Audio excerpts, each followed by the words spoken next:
بسم اللہ الحمد للہ الصلاۃ والسلام علی رسولہ الکریم اما بعد رب اشرح لی صدری ویسر لی امری واحلل عقدۃ من لسانی یفقہوا قولی آمین یا رب العالمین۔ السلام علیکم ورحمۃ اللہ وبرکاتہ۔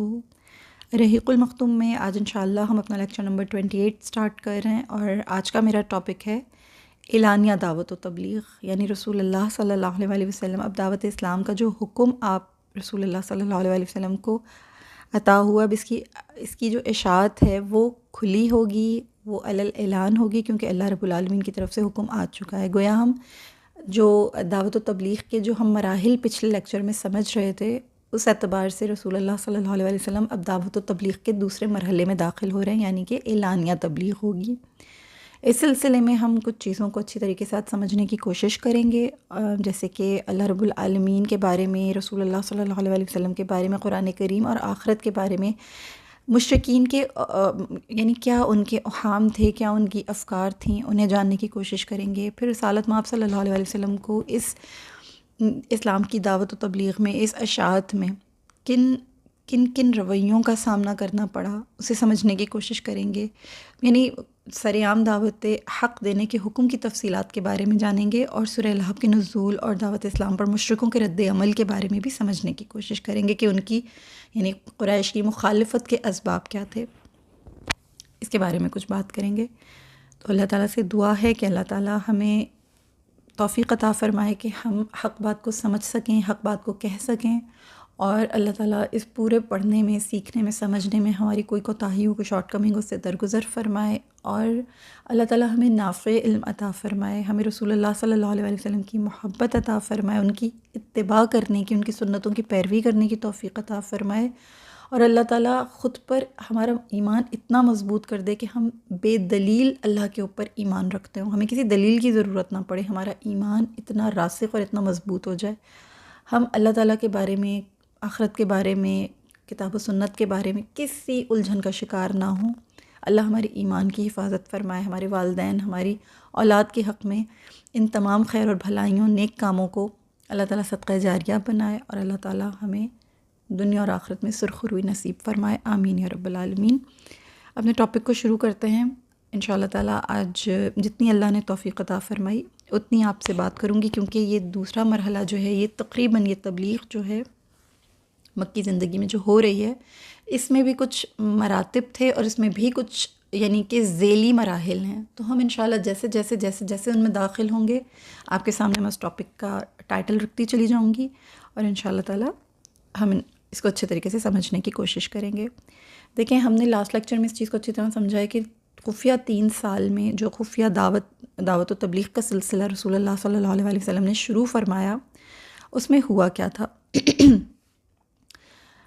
یہ ایک بہت بڑی حقیقت ہے، ایک سمجھیں کہ ایک عالمگیر رویہ ہے کہ بوڑھے لوگ جو ہوتے ہیں وہ اپنی فکر میں، اپنے اعتقاد میں بہت پکے ہوتے ہیں، ان کے اندر فلیکسیبلٹی بہت کم ہوتی ہے، ریئرلی وہ کبھی کسی بات میں لچک کا اظہار کرتے ہیں، یوزولی وہ بہت ہی پکے ہوتے ہیں اپنی فکر میں، اپنے اعتقاد میں، اپنی طبیعت کے اعتبار سے بھی بہت سخت ہوتے ہیں۔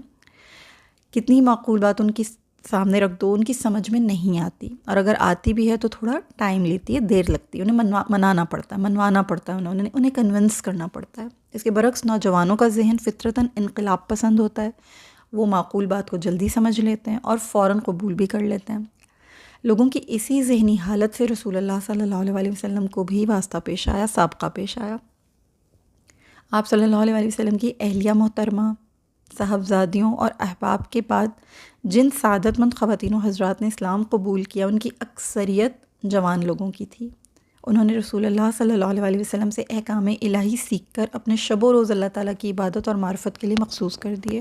ان اولین مسلمانوں میں اکثریت کا تعلق قریش کے مختلف گھرانوں سے تھا۔ ان میں سے بہت سے افراد ایسے تھے جو قریش میں بڑا اچھا، بڑا خاص اور بہت ممتاز مقام بھی رکھتے تھے، ان کی وجہ سے اسلام کو بڑی تقویت نصیب ہوئی تھی۔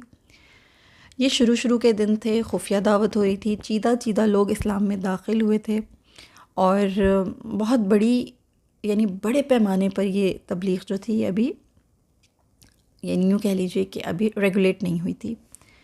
نبی اکرم صلی اللہ علیہ وسلم کے پاس بہت زیادہ اسباب موجود نہیں تھے، لوگوں کی بہت کثیر تعداد موجود نہیں تھی جو دار اسلام میں داخل ہوئے تھے، چند لوگ تھے، اور وہ بھی اس طریقے سے داخل ہوئے تھے کہ ان کے بھی ایمان کے بارے میں کسی کو کوئی ابھی خبر نہیں تھی. تو بے سر و سامانی تھی، اور ارادے بھی رسول اللہ صلی اللہ علیہ وسلم کے آلموسٹ بے سر و سامان تھے. یعنی ایک رسول اللہ صلی اللہ علیہ وسلم کی قائدانہ صلاحیتیں تو ان میں آلریڈی موجود تھیں، لیکن اسباب کی کمی تھی، ذرائع موجود نہیں تھے. آپ صلی اللہ علیہ وسلم کی جو سب سے بڑی متاع تھی، جو سب سے بڑی دولت تھی، جسے کہہ لیجیے سب سے بڑی طاقت اور قوت تھی، وہ رب العالمین پر غیر متزلزل بھروسہ تھا. اس سے ہمیں سیکھنے کو کیا مل رہا ہے؟ اس سے ہمیں یہ سیکھنے کو ملتا ہے کہ ہمارے پاس بھی اگر کوئی بہت کھلے ڈلے وسائل نہ ہوں، بہت وسیع و عریض پیمانے پر ہمارے پاس سرمایہ موجود نہ ہو، یا ہمارے پاس بہت سارے کثیر تعداد میں حمایتی اور ساتھی موجود نہ ہوں، تو بھی ہمیں اللہ کے اوپر غیر متزلزل بھروسہ کرنا ہے. اپنے نیک کام کے لیے، اپنے کسی نیک ارادے کے لیے اللہ پہ بھروسہ کافی ہوتا ہے.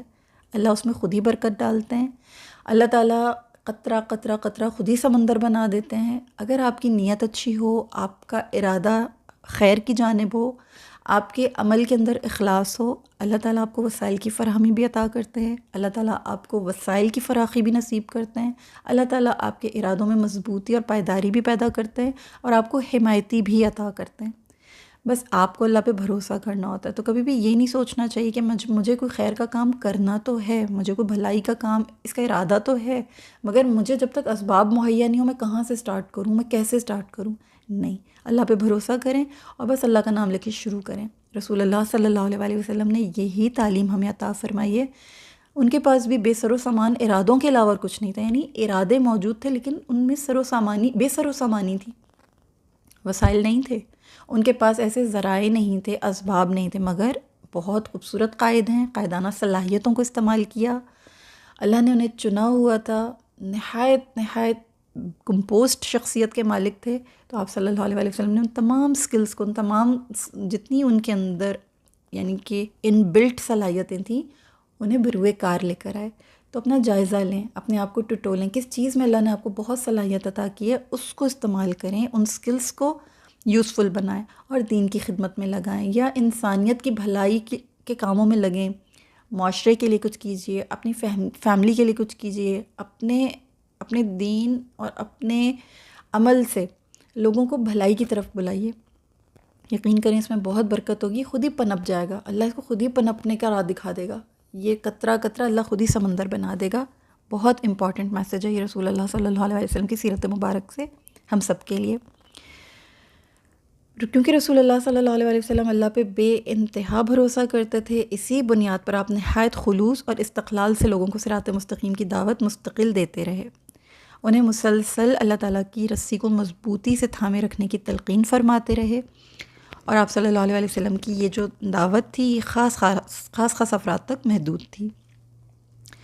آپ صلی اللہ علیہ وسلم کی دعوت کا یہ سلسلہ ابھی تک خفیہ ہی تھا. رسول اللہ صلی اللہ علیہ وسلم نے اب تک سر عام دعوت اسلام کا اظہار و اعلان نہیں کیا تھا. قریش کے یہاں اسلام کا چرچا تو ہونے لگا تھا، یعنی اجمالی طور پہ وہ جانتے تو تھے کہ کچھ ہو تو رہا ہے، کچھ اسلام کے بارے میں اور اللہ کی وحدانیت اور الوہیت کے بارے میں کوئی بات تو کی جا رہی ہے، لیکن ان کی طرف سے کھلی مخالفت شروع نہیں ہوئی تھی. البتہ جب رسول اللہ صلی اللہ علیہ وسلم نے قریش کی مجلسوں میں اس چیز کا ذکر کیا، تو ظاہری سی بات ہے کہ پھر ایک مخالفت کا ایک بہت بڑا چیپٹر تھا جو کھلا.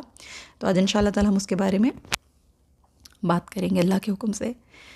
بعثت کو 3 سال گزر گئے. اس عرصے میں اسلام نے اولو العزم ہستیوں کو اپنے پرچم تلے جمع کر لیا. اب اتنی تعداد جمع ہو گئی تھی کہ ایسا ماحول ہو گیا تھا کہ اسلام کی دعوت و تبلیغ کے بارے میں باقاعدہ سے، یعنی کہ لوگوں کو انوائٹ کیا جا سکتا تھا، لوگوں کو اعلانیہ طور پہ بتایا جا سکتا تھا، یہ بات باقاعدہ طور پر پھیلائی جا سکتی تھی. جماعت اتنی مضبوط ہو چکی تھی، اتنے لوگ کم سے کم جمع ہو چکے تھے، اور اتنا بہتر اور سازگار ماحول پیدا ہو چکا تھا ان کی جماعت کے اندر. یعنی لوگ جو تھے وہ اپنے عقائد اور اپنے جو ان کے ایمان کے جو درجات تھے اس میں اتنی مضبوطی پا چکے تھے. چنانچہ جبریل امین علیہ السلام اللہ عز و جل کا یہ فرمان لے کر نازل ہوئے، وَأَنذِرْ عَشِيرَتَكَ الْأَقْرَبِينَ وَاخْفِضْ جَنَاحَكَ لِمَنِ اتَّبَعَكَ مِنَ الْمُؤْمِنِينَ فَإِنْ عَصَوْكَ فَقُلْ إِنِّي بَرِيٌّ مِّمَّا تَعْمَلُونَ وَتَوَكَّلْ عَلَى الْعَزِيزِ الرَّحِيمِ. جب سورہ شعراء کی یہ آیت لے کر حضرت جبریل امین علیہ السلام تشریف لائے رسول اللہ صلی اللہ علیہ وسلم کے پاس، تو رسول اللہ صلی اللہ علیہ وسلم کو یہ باقاعدہ حکم ہوا کہ اپنے اقربا کو اسلام کی دعوت و تبلیغ کا حکم دیجیے. یعنی اس کا ترجمہ کچھ یوں ہے کہ اور آپ اپنے قریب ترین رشتہ داروں کو ڈرائیں، اور مومنوں میں سے جنہوں نے آپ کی پیروی اختیار کی ہے ان کے ساتھ تواضع سے پیش آئیں. پھر اگر وہ آپ کی نافرمانی کریں تو کہہ دیجئے بلا شبہ جو تم عمل کرتے ہو میں ان سے بری الذمہ ہوں، اور اس پر توکل کیجئے جو زبردست اور نہایت رحم کرنے والا ہے. اب رسول اللہ صلی اللہ علیہ وسلم کے لیے ایک نیا چیپٹر اوپن ہوا. اب اس حکم کی تعمیل کے لیے رسول اللہ صلی اللہ علیہ وسلم غور و فکر فرما رہے تھے، دیر تک فکر مند رہے، اور اس حکم کی تعمیل سے آپ صلی اللہ علیہ وسلم نے اپنے آپ کو عاجز خیال فرمایا. آپ نے بیرونی نقل و حرکت موقوف فرما دی اور تقریباً 1 مہینہ آپ اپنے گھر میں ہی گوشہ نشین رہے. یعنی ایک بہت بڑا کام تھا، اس کے اوپر آپ صلی اللہ علیہ وسلم غور بھی فرما رہے ہیں، فکر بھی فرما رہے ہیں، اور اپنے آپ کو آپ صلی اللہ علیہ وسلم نے بیرونی نقل و حرکت سے روکا. اس کے اوپر تدبر فرما رہے تھے، غور و فکر فرما رہے تھے. رسول اللہ صلی اللہ علیہ وسلم کی جو پھوپھیاں ہیں، جو حضرت عبد المطلب کی صاحبزادیاں تھیں، ظاہری بات ہے رشتہ دار ہیں، قریبی ہیں، وہ آپ کی یہ حالت دیکھ کر پریشان ہو گئیں. آپ سے بہت محبت کرتا تھا آپ کا پورا خاندان، ظاہری بات ہے آپ اتنی پسندیدہ شخصیت تھے، اپنے دادا کے اتنے کلوز ٹو ہارٹ اور اتنے لاڈلے اور اتنے محبوب قسم کے پوتے تھے، اور پھر خاص اللہ نے آپ کو امتیاز عطا فرمایا تھا، باقی بچوں میں بھی آپ کو اللہ نے ممتاز شان عطا فرمائی تھی. لہٰذا پھوپھیاں بھی آپ کی یہ حالت دیکھ کر تھوڑا سا ڈسٹرب ہوئیں. وہ سمجھنے لگیں کہ شاید آپ بیمار ہیں، اس لیے ان سے میل ملاپ نہیں کر پا رہے، کیونکہ رسول اللہ صلی اللہ علیہ وسلم اخلاقی طور پہ بے انتہا پرخلوص انسان تھے، محبت کرنے والے اور صلہ رحمی کرنے والے اور ہر ایک کی فکر کرنے والے، ہر ایک سے پیار محبت کا سلوک روا رکھنے والے. تو ظاہری بات ہے فطری سی چیز تھی کہ انہیں فکر لاحق ہوئی. اس سلسلے میں وہ رسول اللہ صلی اللہ علیہ وسلم کی عیادت کے لیے آئیں. رسول اللہ صلی اللہ علیہ وسلم نے فرمایا میں بیمار نہیں، مجھے اللہ تعالیٰ نے حکم دیا ہے کہ میں اپنے قریبی رشتہ داروں کو اس کے عذاب سے ڈراؤں. لہٰذا میں نے بنو عبد المطلب کو جمع کرنے کا ارادہ کیا ہے تاکہ میں انہیں اللہ تعالیٰ کی طرف بلاؤں. رسول اللہ صلی اللہ علیہ وسلم کی یہ بات سن کر آپ صلی اللہ علیہ وسلم کی پھوپھیوں نے یہ کہا کہ آپ بنو عبد المطلب کو ضرور بلائیے اور انہیں دعوت دیجیے، لیکن ابو لہب کو نہ بلائیے کیونکہ وہ آپ کی دعوت کبھی قبول نہیں کرے گا. یہ چیز جو ہے یہ کتاب سہل الہدی الارشاد کے اندر درج ہے، اور یہ ایک خاندان کے اندر ظاہر سی بات ہے ایک فیملی کا ممبر ہوتا ہے جس کا رویہ ہر انسان اچھی طرح جانتا ہے. اس کے ساتھ ڈیل کر کے ہر ایک کو پتہ ہوتا ہے کہ اس کا رسپانس کس قسم کا ہوتا ہے، اس کا ذہنی سطح کس قسم کی ہے، اس کی قلبی وسعت کیسی ہے، یہ کس مزاج کا انسان ہے، کس خصلت پر یہ پنپ رہا ہے، کس خصلت پر یہ بات کرتا ہے، کس خصلت پر یہ سوچتا ہے، یعنی اس کی خصلت سے انسان واقف ہوتا ہے.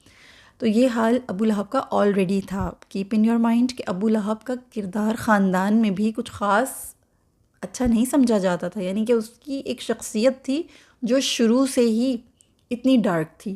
ایسا نہیں تھا کہ اس کے سامنے جب اسلام کو پیش کیا گیا تو اس نے جو ہے مخالفت شروع کی، اس سے پہلے اس کے اخلاق بڑے کریمانہ تھے، اس کا اوصاف بہت بلند تھے. نہیں، ایسا نہیں تھا. ایک انسان ہوتا ہے جس کی جبلت میں ہی برائی ہوتی ہے، وہ اپنی فطرت میں ہی برا ہوتا ہے، کیونکہ اس نے اپنے اوپر وہ جو برائیاں ہوتی ہیں انہیں کمبل کی طرح اوڑھ رکھا ہوتا ہے. تو ابو لہب اس عظیم خاندان میں اس کردار کا انسان آلریڈی موجود تھا، اور بلیک شیپ ہر جگہ موجود ہے.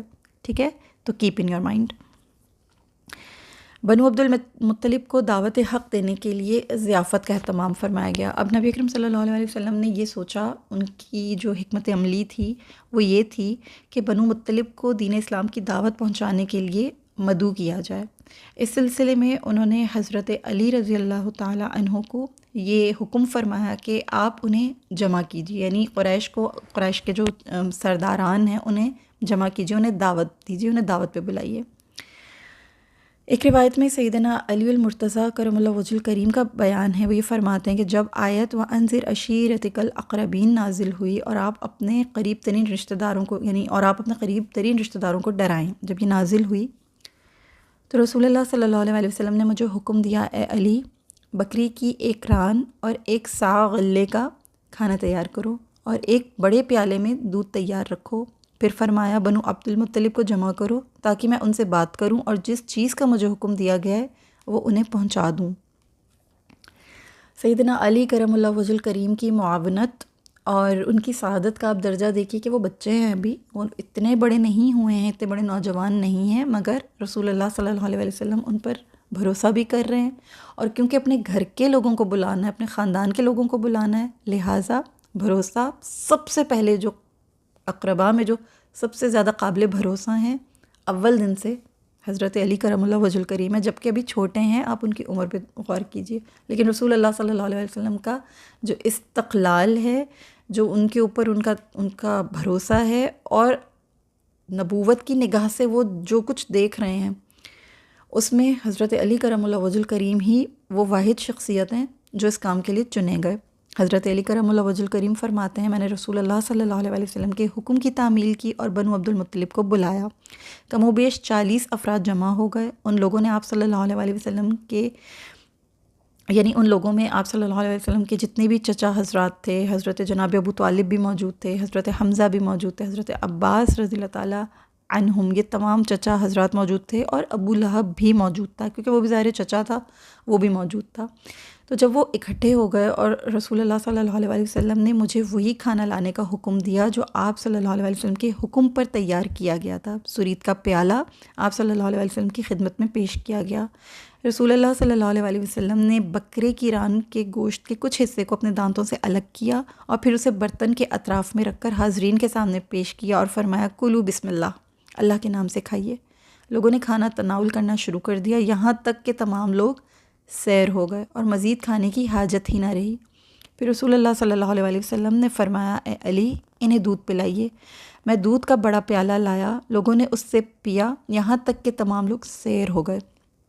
اللہ کی قسم جتنا کھانا انہیں پیش کیا گیا تھا اتنا کھانا ان میں سے ایک آدمی ہی کھا جاتا تھا، اسی طرح جو دودھ انہیں پیش کیا گیا تھا اتنا دودھ ایک آدمی ہی پی جاتا تھا۔ جب تمام افراد کھانے پینے سے فارغ ہو گئے تو رسول اللہ صلی اللہ علیہ وسلم نے بات کرنے کا ارادہ فرمایا، لیکن ابو لہب نے اچانک باتیں بنانی شروع کر دیں۔ وہ حاضرین سے کہنے لگا محمد صلی اللہ علیہ وسلم نے نعوذ باللہ تم پر جادو کر دیا ہے۔ پھر نبی معظم حضرت محمد مصطفیٰ صلی اللہ علیہ وسلم کو مخاطب کر کے کہنے لگا یہ تمہارے چچا اور ان کی اولاد موجود ہے، تم جو بات کرنا چاہتے ہو کرو، نماز یا نئے دین کی باتیں چھوڑ دو، اور یہ بات بھی ذہن نشین کر لو کہ تمہارا قبیلہ پورے عرب پر قدرت نہیں رکھتا۔ پھر کہنے لگا اگر تم اپنے معاملے پر قائم رہے تو تمہارا خاندان اور تمہارے آباء و اجداد کی اولادیں تمہیں روکنے کا زیادہ حق رکھتی ہیں۔ یہ ان کے لیے اس سے زیادہ آسان ہے کہ قریش کی باقی شاخیں تم پر چڑھ دوڑیں اور عرب بھی ان کے حمایتی اور معاون بن جائیں۔ اے میرے بھتیجے، میں نے کبھی کسی کو نہیں دیکھا کہ وہ اپنی قوم کے پاس اس سے بڑا شر لایا ہو جو تم ان کے پاس لائے ہو۔ لوگ مجلس سے چلے گئے اور رسول اللہ صلی اللہ علیہ وسلم ابو لہب کی بیہودہ باتوں کی وجہ سے گفتگو نہ فرما سکے۔ یہ تمام جتنے بھی حالات و واقعات ہیں یہ طبقات ابن سعد میں موجود ہیں اور انصاب الاشراف میں موجود ہیں، ٹھیک ہے، یہ اس کتاب سے میں نے آپ کو حوالہ دے کے بات کی ہے۔ حضرت علی رضی اللہ تعالیٰ عنہ بیان کرتے ہیں کہ دوسرا دن آیا تو رسول اللہ صلی اللہ علیہ وسلم نے فرمایا اے علی ان لوگوں کو دوبارہ جمع کیجئے، اسی طرح سے کھانا تیار کیجئے جس طرح گزشتہ روز تیار کیا تھا، اور ان تمام لوگوں کو حاضرین کو یعنی ضیافت کی دعوت دیجئے۔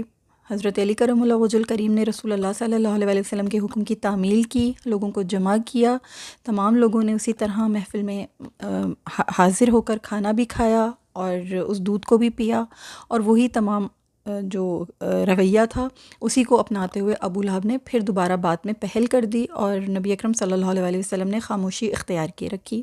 دیکھیں یہاں ہمیں ایک سبق یہ بھی ملتا ہے سیکھنے کے لیے کہ ہر وقت ہر جگہ بات کرنے کے لیے موضوع نہیں ہوتی ہے۔ ایسا نہیں ہوتا ہے کہ آپ کے پاس بہت زیادہ علم ہے، آپ کے پاس بہت زیادہ عقل ہے، آپ بہت سمارٹ ہیں، آپ بہت اچھے طریقے سے بات کرنے کا فن رکھتے ہیں، تو بس آپ کو بس بات کرنی ہے۔ آپ موقع محل دیکھ کر بات کیجئے، مناسب وقت کا انتظار کیجئے، مناسب ماحول کا انتظار کیجئے۔ اگر ماحول سازگار نہیں ہوگا، آپ کی بات جتنی بھی معقول ہو سامنے والے پہ اثر نہیں کرے گی۔ تو ماحول بہت سازگار ہونا چاہیے، آپ کی جو سراؤنڈنگ ہو، آپ کا جو انوائرمنٹ ہو وہ بہت ہی معقول اور ہیلدی ہونا چاہیے، تو سامنے والا آپ کی بات کو سنتا ہے، اسے لیتا ہے اور اس پر اثر کرتی ہے وہ بات۔ تو یہی چیز نبی اکرم صلی اللہ علیہ وسلم نے بھی ہمیں سمجھائی ہے کہ اگر تعلیم کرنی ہے، کوئی بات اپنی اچھے طریقے سے، احسن طریقے سے پیش کرنی ہے، تو کم سے کم اچھے موقع کا انتظار کیجیے۔ اگر ماحول اور موقع آپ کے موافق نہ ہو، آپ کے ساتھ سازگار نہ ہو، تو اپنی بات کو بجائے ویسٹ کرنے کے خاموشی اختیار کیے رکھیے۔ سبحان اللہ العظیم۔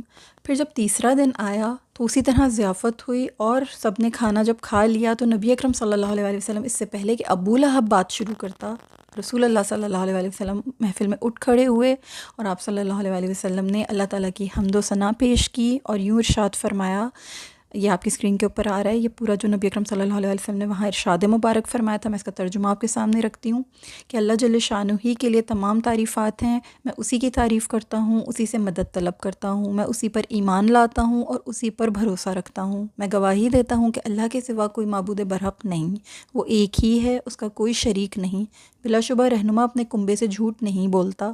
اللہ کی قسم، اگر میں تمام لوگوں سے جھوٹ بولوں تب بھی میں تم سے جھوٹ نہیں بولوں گا، اور اگر میں تمام لوگوں کو دھوکہ دوں تب بھی تمہیں دھوکہ نہیں دوں گا۔ میں اللہ وحدہ لا شریک کی قسم کھا کر کہتا ہوں کہ تمہارے لیے خصوصی طور پر اور تمام انسانوں کے لیے عمومی طور پر اللہ کا رسول ہوں۔ اللہ کی قسم، تم لوگ اسی طرح مر جاؤ گے جس طرح تم سوتے ہو، پھر اسی طرح اٹھائے جاؤ گے جس طرح تم جاگتے ہو۔ اس کے بعد تم سے تمہارے اعمال کا حساب لیا جائے گا، اور تمہیں بھلائی کا بدلہ بھلائی سے اور برائی کا بدلہ برائی سے دیا جائے گا۔ پھر یا تو ہمیشہ کے لیے جنت ہوگی یا ہمیشہ کے لیے دوزخ ہوگی۔ اے بنو عبد المطلب، اللہ کی قسم میں عرب میں کسی نوجوان کو نہیں جانتا جو اپنی قوم کے پاس اس سے افضل چیز لایا ہو جو میں تمہارے پاس لایا ہوں۔ بلا شبہ میں تمہارے پاس دنیا و آخرت کی بھلائی لایا ہوں، اور بلا شبہ اللہ عز و جل نے مجھے حکم دیا ہے کہ میں تمہیں اس کی دعوت دوں۔ اس کام پر تم میں سے کون میری حمایت اور مدد کرے گا کہ وہ میرا بھائی بن جائے؟ حضرت علی کرم اللہ وجہ الکریم سے ایک مختصر روایت منقول ہے جو کہ مسند احمد میں بھی موجود ہے۔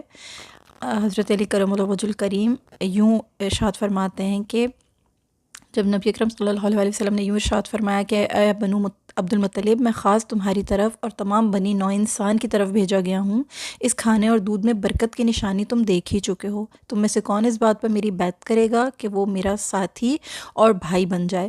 حضرت علی کرم اللہ وجہ الکریم کہتے ہیں کوئی بھی آپ کی طرف نہ اٹھا تو میں کھڑا ہو گیا، میں لوگوں میں سب سے چھوٹا تھا۔ آپ صلی اللہ علیہ وسلم نے فرمایا علی بیٹھ جاؤ۔ 3 مرتبہ اسی طرح ہوا، ہر دفعہ میں ہی کھڑا ہو جاتا تھا تو آپ صلی اللہ علیہ وسلم فرماتے علی بیٹھ جاؤ۔ تیسری مرتبہ جب نبی کریم صلی اللہ علیہ وسلم نے آپ یعنی حضرت علی کرم اللہ وجہ الکریم کو کھڑا ہوا پایا تو آپ صلی اللہ علیہ وسلم نے اپنا ہاتھ میرے ہاتھ میں دے دیا۔ سبحان اللہ العظیم۔ تو حضرت علی کرم اللہ وجہ الکریم نے پہلے ہی دن اس محفل میں جب وَأَنذِرْ عَشِيرَتَكَ کا جب انعقاد ہو رہا تھا، جب نبی کریم صلی اللہ علیہ وسلم نے اپنے قریب ترین اقربا کو دعوت دی، تو حضرت علی کرم اللہ وجہ الکریم نے وہاں پر بھی رسول اللہ صلی اللہ علیہ وسلم کا وصی، ان کا بھائی، ان کا ساتھی، ان کا دوست ہونے کا بھرپور حق ادا کیا۔ ٹھیک ہے، تو یہ چیز ہم نے یہاں پر دیکھی۔ دیکھیں یہ چیز جو ہمیں اس پوری محفل میں جو سیکھنے کو ملی ہے نا، نبی کریم صلی اللہ علیہ وسلم نے اپنے قریب ترین لوگوں کو بلایا، اپنے سارے جو بنو ہاشم تھے، جو بنو عبد المطلب کی اولادیں تھیں، جن میں بنو نوفل بھی تھے وغیرہ، یعنی قریبی جو تھے، تقریباً 40-45 افراد کی جو جماعت تھی۔ کتنے خوبصورت انداز میں ہمیں کچھ باتیں سیکھنے کو ملی ہیں۔ ایک یہ کہ دین کی کوئی بات ہو، کوئی خیر پہنچانی ہو، اس کا اہتمام کریں، اوفینڈ نہ ہوں، اچھے طریقے سے خلوص کے ساتھ کریں، اچھے طریقے سے کھانا بنائیں، لوگوں کی تواضع کریں، لوگوں کے لیے اہتمام کریں، اس سے آپ کو ایک بہترین تاثر جاتا ہے اور آپ کو مہمان نوازی کا اجر بھی ملتا ہے۔ ٹھیک ہے، بھونڈے طریقے سے گھر بلا لیا اور سوکھے منہ سے اپنی بات پہنچا دی اور لوگ بیٹھے ہوئے ہیں اور کسی کو انٹرسٹ ہو رہا ہے، کسی کو انٹرسٹ نہیں ہو رہا، یہ طریقہ نہیں ہے۔ جب بھی دین کے لیے خصوصی طور پر دین کے لیے جب آپ کوئی محفل سجائیں، انعقاد کریں، بہت اخلاص کے ساتھ کریں، پورا خلوص اس میں شامل رکھیں اور اہتمام ضرور کریں۔ آپ یوں بھی اپنی مہمانوں کی مہمان نوازی اچھے انداز میں کرتے ہیں، لیکن جب خاص کر کے اللہ کا کوئی پیغام دینا ہو، کوئی دین کی آپ نے کوئی محفل سجا رکھی ہو، ضیافت کریں، اچھے طریقے سے کریں۔ دوسری چیز سیکھنے کو ہمیں یہ ملتی ہے کہ پہلے سے یہ نہیں سوچیں کہ فلاں نے آنا ہے، فلاں نے نہیں آنا، یا وہ مانے گا وہ نہیں مانے گا۔ آپ سب کو انوائٹ کریں، سب کو مدعو کریں، یہ نہیں سوچیں کہ میں فلاں کو بلاؤں گا تو وہ نہیں آئے گا، میں فلاں کو بلاؤں گا تو وہ نہیں آئے گا، یا یہ کہ اس کو بلاؤں گا تو وہ میری محفل کا رنگ بدمزہ کر دے گا، اس کی وجہ سے لوگ جو ہیں وہ افینڈ ہونے لگیں گے، میری بات ہی ہو جائے گی۔ آپ دعوت دیں، ہدایت دینا اللہ کا کام ہے، ہدایت دینا آپ کا کام نہیں ہے، ہدایت اللہ ہی کے ہاتھ میں، جس کو پہنچنی ہے اس کو پہنچے گی، جس کو نہیں پہنچنی ہے آپ جتنی مرضی کوشش کر لیں اس کو نہیں پہنچے گی۔ آپ اپنے طور پہ اپنے اینڈ پہ سب کو انوائٹ کیجئے۔ تیسری چیز یہ ہے کہ ذہنی طور پر تیار رہیں کہ جس محفل میں اتنے سارے لوگ بیٹھے ہوئے ہوں گے تو سب کے سب، یعنی جیسے فار ایگزامپل اگر آپ کی محفل میں 100 بندہ بیٹھا ہوا ہے، 50 بندہ بیٹھا ہوا ہے، 30 بندہ بیٹھے ہوئے ہیں، 30 لوگ بیٹھے ہوئے ہیں، سب کے سب آپ کو نہیں سراہیں گے، آپ کو تنقید کا سامنا لازمی طور پر کرنا ہوگا۔ ہر بندہ آپ کی رائے سے اتفاق کرے یہ ضروری نہیں ہے، ٹھیک ہے؟ تنقید کے لیے، کرٹیسزم کے لیے اپنے آپ کو ریڈی رکھیں۔ بعض لوگ کرٹیسزم کو برداشت نہیں کر پاتے، بہت لو ہو جاتی ہے ان کی انرجی، یا وہ ڈرین ہونا شروع ہو جاتے ہیں، یا پھر وہ یہ ہاتھ اٹھا دیتے ہیں کہ نہیں بھائی ہم سے یہ کام نہیں ہوگا، کیونکہ ہم سے لوگوں کی سخت اور کڑوی باتیں برداشت نہیں ہوتی ہیں۔ یہ رویہ غلط ہے۔ تنقید کے لیے اپنے آپ کو تیار رکھیں، تنقید ہوگی، جہاں حق کی بات ہوگی وہاں آپ کے ساتھ خیر کا معاملہ بھی ہوگا اور وہاں آپ کے ساتھ شر کا معاملہ بھی ہوگا، کیونکہ شیطان ہر جگہ آپ کو فالو کرے گا، ٹھیک ہے؟ اس چیز کے لیے آپ نے تیار رہنا ہے۔ بہت امپورٹنٹ چیز اور بہت خاص ایک نصیحت اس موقع پر ہمیں محسوس ہوگی جب ہم یہ واقعے کو ہم دیکھ رہے ہیں کہ کیا ہوا تھا، کس طرح سے ہوا تھا، جب حضرت ابو طالب نے جب ابو لہب کے اس رویے کو دیکھا تھا تو انہوں نے رسول اللہ صلی اللہ علیہ وسلم کی حوصلہ افزائی کی تھی۔ حضرت علی کرم اللہ وجہ الکریم تو کھڑے ہو ہی گئے تھے اور ہاتھ تھام ہی لیا تھا نبی اکرم صلی اللہ علیہ وسلم کا کہ میں ہوں ان کا وصی، میں ہوں ان کا جانشین، میں ہوں ان کا بھائی، میں ہوں ان کا ساتھی۔ وہ اپنی جگہ مسلمہ حقیقت ہے، لیکن اس محفل میں جب ابو لہب رسول اللہ صلی اللہ علیہ وسلم کے خلاف زبان درازی کر رہا تھا، اس موقع پر حضرت ابو طالب علیہ السلام نے بھی بہت حوصلہ افزائی فرمائی تھی نبی کریم صلی اللہ علیہ وسلم کی، اور اپنی پوری برادری کے سامنے اللہ تعالیٰ کا جب حکم پیش کیا گیا تھا تو کیونکہ سردار تھے حضرت ابو طالب، تو انہوں نے نبی اکرم صلی اللہ علیہ وسلم سے مخاطب ہو کر یہ فرمایا تھا، جو میں آپ کی اسکرین پر بھی چلا رہی ہوں، میں اس کا ترجمہ آپ کے سامنے رکھتی ہوں کہ اے محمد صلی اللہ علیہ وسلم، ہمارے نزدیک آپ سے تعاون اور آپ کی مدد کتنی پسندیدہ بات ہے، ہم آپ کی نصیحت کس قدر زیادہ قبول کرنے والے ہیں اور ہم آپ کی بات کی کس قدر بڑھ چڑھ کر تصدیق کرنے والے ہیں۔ یہ آپ کے خاندان والے جمع ہیں، میں بھی انہی میں سے ایک فرد ہوں، البتہ اللہ کی قسم میں ان میں سے آپ کی پسندیدہ بات بہت جلد قبول کرنے والا ہوں۔ آپ جس ذمہ داری پر مامور کیے گئے ہیں اسے جاری رکھیے، اللہ کی قسم میں ہمیشہ آپ کی حفاظت اور دفاع کروں گا۔ البتہ میں دین عبد المطلب کو چھوڑنے پر اپنے نفس کو راضی نہیں پاتا، میں اسی دین پر مرنا چاہتا ہوں جس پر وہ فوت ہوئے تھے، اور ہم حضرت عبد المطلب کا پورا دین پیچھے پڑا ہے، ہمارے ذہنوں میں نہ کوئی شک ہے اور نہ ہی کوئی شبہ الحمدللہ۔ اس موقع پر جس وقت یہ ابو لہب گستاخی بھی کر رہا ہے، بے ادبی بھی کر رہا ہے، مخالفت پر بھی اترا ہوا ہے، اس موقع پر ابو طالب رسول اللہ صلی اللہ علیہ وسلم کی کس قدر حوصلہ افزائی فرما رہے ہیں، ٹھیک ہے؟ اس بات کو ذہن میں رکھیے۔ تو یہ جو ایک رویہ ہوتا ہے نا، یہ رویہ انسان کو بہت زیادہ فیل ہوتا ہے، لیکن اللہ کے اوپر جو بھروسہ کرتے ہیں انہیں اس بات پر یقین ہونا چاہیے کہ جہاں مخالفین ہوتے ہیں نا، اللہ تعالیٰ وہیں سے آپ کے معاونین کو بھی پیدا فرما دیتا ہے، جیسے کہ ابو لہب اور جناب ابو طالب علیہ السلام کے اس قصے میں ہوا۔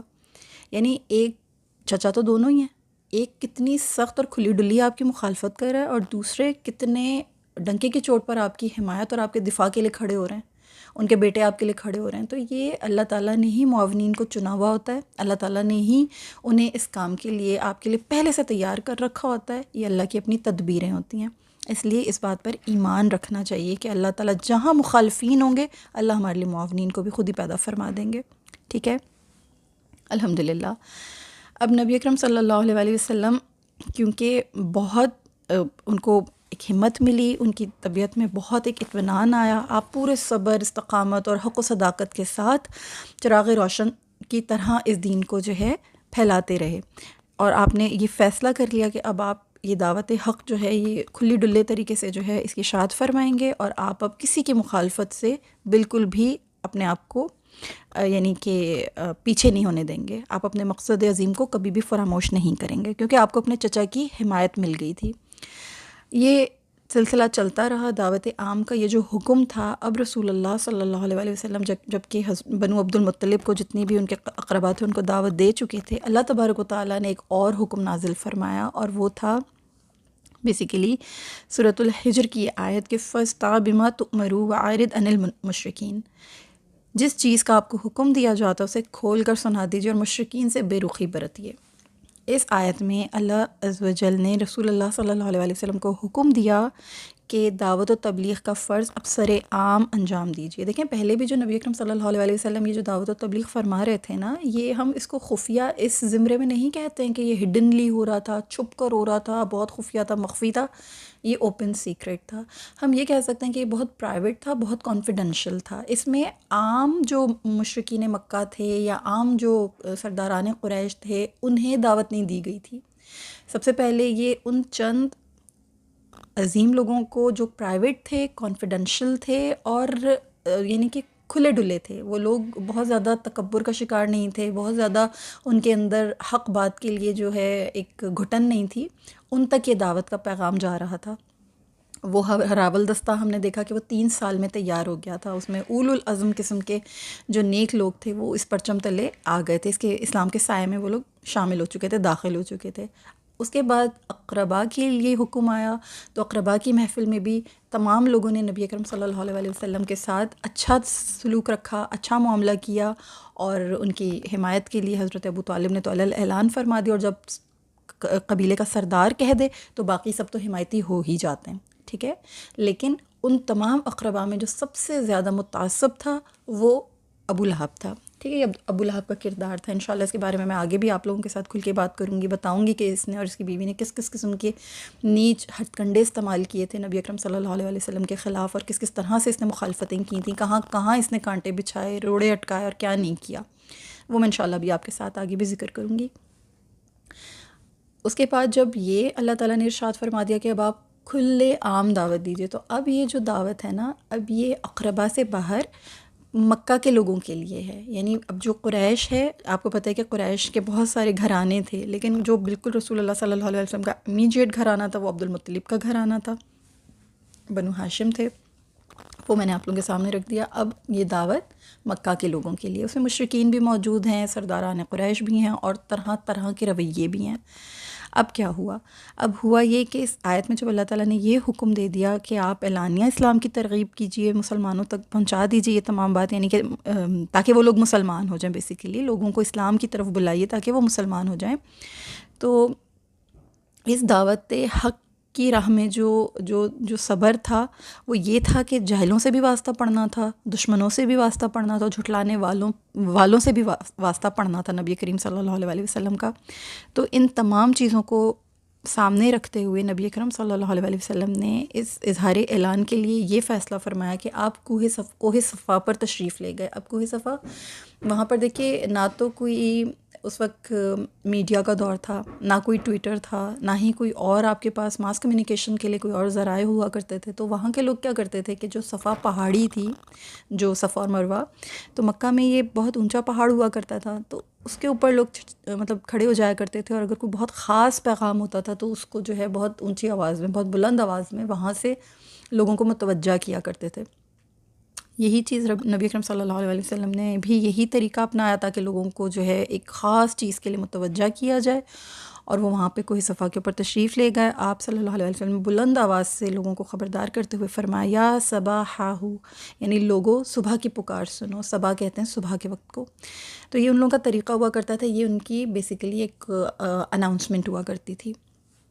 یہ پکار اس بات کی نشانی سمجھی جاتی تھی کہ دشمن نے حملہ کر دیا ہے یا کوئی اہم واقعہ پیش آیا. چنانچہ نبی کریم صلی اللہ علیہ وسلم نے پہلے اس مروجہ طریقے سے لوگوں کو پکارا, پھر قریش کے ذیلی قبیلوں کے نام لے لے کر انہیں صدا دی. یعنی نبی کریم صلی اللہ علیہ وسلم نے فرداً بھی ان تمام لوگوں سے ذکر کیا. لوگ جن لوگوں تک وہ آواز پہنچی کہ کہ کوئی پکار رہا ہے تو وہ لوگ یہ سمجھ گئے کہ یہ تو محمد صلی اللہ علیہ وسلم پکار رہے ہیں. لوگ فوراً اکٹھے ہو گئے, یہاں تک کہ جو شخص خود نہیں آ پایا اس نے اپنے کسی نمائندے کو بھیج دیا کہ جاؤ سن کر آؤ کہ کیا بات ہے, یقیناً کوئی خاص بات ہے. اس موقع پر ابو لہب بھی آ گیا اور قریش کے باقی لوگ بھی جمع ہو گئے. نبی کریم صلی اللہ علیہ وسلم نے اس مجمع پر نگاہ ڈالی اور سب سے پہلے اپنی سچائی کی گواہی طلب فرمائی. آپ صلی اللہ علیہ وسلم نے ان لوگوں سے یوں ارشاد فرمایا کہ یہ بتاؤ, اگر میں تم سے کہوں کہ اس وادی کے گھوڑ سواروں یعنی اس وادی میں گھڑ سواروں کے ایک لشکر ہے جو تم پر حملہ کرنا چاہتا ہے, کیا تم اسے سچ مان لو گے؟ تو لوگوں نے کہا بالکل, ہم نے آپ کو ہمیشہ سچا ہی پایا ہے. آپ صلی اللہ علیہ وسلم ہمیشہ سے صادق اور امین کے نام سے پکارے جاتے تھے. سب کو آپ کی سچائی, آپ کی صداقت پر اطمینان تھا, یقین تھا. تو سب نے کہا کہ بالکل. پھر نبی کریم صلی اللہ علیہ وسلم نے فرمایا میں تمہیں اس بات کی دعوت دیتا ہوں کہ تم گواہی دو کہ اللہ کے سوا کوئی معبود برحق نہیں, وہ اکیلا ہے, اس کا کوئی شریک نہیں, اور بلا شبہ میں اس کا بندہ اور اس کا رسول ہوں. اگر تم اس بات کا اقرار کر لو تو میں تمہیں جنت کی ضمانت دیتا ہوں. پھر فرمایا میں تمہیں ایک سخت عذاب کے آنے سے پہلے ڈرانے والا ہوں. میری اور تمہاری مثال ایسی ہے جیسے کسی آدمی نے دشمن کو دیکھ لیا اور فوراً دوڑ پڑا تاکہ گھر والوں کو خبردار کرے. پھر اسے خدشہ ہوا کہ اس کے پہنچنے سے پہلے ہی دشمن انہیں آ دبوچے گا, لہذا وہ چیخ چیخ کر پکارے گا یا صباحو, لوگوں صبح کی پکار سنو. دنیا اور آخرت میں دین صرف دین اسلام ہی ہے جو نجات کا ذریعہ ہے. اپنے عزیز و اقارب کو اس حقیقت عظمیٰ سے آگاہ کرتے ہوئے نبی کریم صلی اللہ علیہ وسلم نے فرمایا بلا شبہ اللہ نے مجھے حکم دیا ہے کہ میں اپنے قریب ترین رشتہ داروں کو اللہ کے عذاب سے ڈراؤں, اور وہ تم ہی ہو. یقیناً میں تم لوگوں کے لیے دنیاوی منفعت کا مالک ہوں, نہ آخرت کے حصے کا, مگر یہ کہ تم لوگ لا الہ الا اللہ کا اقرار کر لو. اس کے بعد آپ صلی اللہ علیہ وسلم نے مختلف قریشیوں کو نام لے لے کر پکار کر اسلام کی دعوت دی, اور بالکل صاف صاف لفظوں میں خبردار بھی فرمایا. یعنی فرداً آپ فرما رہے ہیں کہ اے بنو کعب بن لوئی کے بیٹوں, اپنے آپ کو آگ کے عذاب سے بچا لو. اے مرہ بن کعب کے بیٹوں, اپنے آپ کو آگ کے عذاب سے بچا لو. اے بنو عبد الشمس, اپنے آپ کو آگ کے جہنم سے بچا لو. اے بنو عبد مناف کی اولاد, مطلب تمام کو کہتے آپ صلی اللہ علیہ وسلم بنو ہاشم کے بعد بنو عبد المطلب کے بیٹے, اور یہاں تک کہ جو آپ کے کلیجے کا ٹکڑا آپ کی صاحبزادی شہزادی کائنات جناب بی بی فاطمہ الزہرا سلام اللہ تعالیٰ علیہ, ان تک کو مخاطب فرمایا. یعنی اپنے گھر کے لوگوں تک کو آپ صلی اللہ علیہ وسلم نے قریب ترین عزیز ترین جو ان کی بیٹی ہیں ان کا بھی نام لے کر آپ صلی اللہ علیہ وسلم نے فرمایا. یعنی یہ تاثر دیا کہ صرف یہ نصیحتیں باہر والوں کے لیے نہیں ہیں, وہ رویہ نہیں ہے کہ ہم ساری نصیحتیں باہر ہی کرتے رہیں گے اور گھر والوں کے اوپر ہمارا کوئی زور ہی نہیں چل رہا, گھر والے جو بھی کر رہے ہیں ٹھیک ہے جی جائز ہے, باہر والوں کے لیے ساری نصیحتیں. یہ رویہ نہیں تھا آپ صلی اللہ علیہ وسلم کا. اس تمام تعلیم میں سب سے پہلی نگاہ رسول اللہ صلی اللہ علیہ وسلم نے اپنے گھر والوں ہی پر رکھی ہے, تعلیم وہیں سے شروع ہوئی ہے. تو نبی اکرم صلی اللہ علیہ وسلم نے تمام لوگوں کو اپنے یہ فرداً مخاطب فرمایا. تو اپنی بی بی فاطمہ الزہرا سلام اللہ تعالیٰ علیہا کو, جو ان کی کلیجی کی ٹکڑی تھیں بالکل, ان کی جو بیٹی ہیں, ان کو بھی اس بات کا جو ارشاد فرمایا کہ اپنے آپ کو جہنم کی آگ سے بچاؤ, اور بہت ساری نصیحتیں وہاں پر فرمائیں کہ میں کسی چیز میں جو ہے وہ آپ لوگوں کو بچانے والا نہیں ہوں, بس میں دنیا میں آپ لوگوں کے ساتھ جو ہے وہ اچھا معاملہ رکھ سکتا ہوں, لیکن اللہ کے سامنے یعنی اللہ کے عذاب سے بچانے والوں میں اختیار نہیں رکھتا ہوں, اللہ کے عذاب سے بچانے میں ہرگز طاقت نہیں رکھتا ہوں. آپ لوگ خود اپنے آپ کو اللہ کے عذاب سے بچاؤ, اللہ کو ایک مانو اور اللہ کی ہر بات کے اوپر ایمان لے کر آنا ہے اور اللہ کے ہر حکم کی تعمیل کرنی ہے. یہ تمام باتیں جب نبی اکرم صلی اللہ علیہ وسلم حاضرین کو خبردار فرما رہے تھے اور یہ دعوت و ارشاد کر رہے تھے, تو سامعین نے آپ صلی اللہ علیہ وسلم کی دعوت پر فوری طور پر تو کوئی رد عمل ظاہر نہیں کیا, وہ خاموش رہے اور ادب سے سنتے رہے بات, کیونکہ نبی اکرم صلی اللہ علیہ وسلم کی ایک پوری ریپوٹیشن تھی. اور ایسا نہیں تھا کہ آپ اچانک سے اس قسم کے معاملے میں آپ صلی اللہ علیہ وسلم کو پہلی مرتبہ دیکھا کسی نے. ہم پیچھے پڑھ آئے ہیں, جو 40 سال ہم نے نبوت سے پہلے کی زندگی پڑھی تھی, اس میں ہم نے دیکھا تھا کہ نبی اکرم صلی اللہ علیہ وسلم کتنے متحرک تھے, کتنے فعال تھے, ایسے نوجوان تھے جو ہر کسی کی مدد کیا کرتے تھے, ہر ایک کے کام آیا کرتے تھے. آپ بیواؤں کو, مسکینوں کو, اپنی غریب جو آپ کی قوم تھی اس کی کفالت کیا کرتے تھے, آپ کھلایا پلایا کرتے تھے. یہ جو جناب بی بی سیدہ خدیجہ الکبریٰ سلام اللہ تعالیٰ علیہا نے جب نبی کریم صلی اللہ علیہ وسلم کے لیے گواہی دی تھی, ان کی نبوت کا جب سنا تھا پہلی مرتبہ, جب آپ صلی اللہ علیہ وسلم کے نبی ہونے کا ان کو باقاعدہ طور پر پتہ چلا, تو آپ سلام اللہ تعالیٰ علیہ نے یہی فرمایا تھا کہ ہرگز اللہ آپ کو ضائع نہیں کرے گا. آپ بہت کریمانہ اوصاف کے مالک ہیں.